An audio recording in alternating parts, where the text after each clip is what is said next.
Что чувствуешь после матча? Выхлощенность.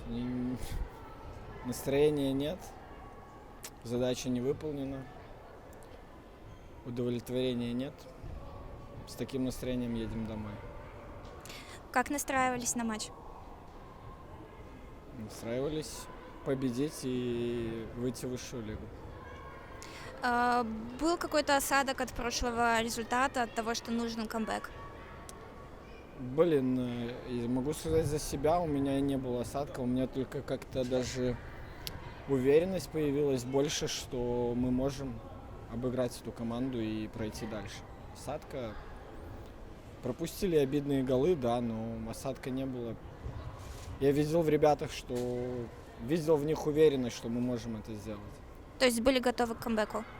Да. Почему не получилось? Это спорт.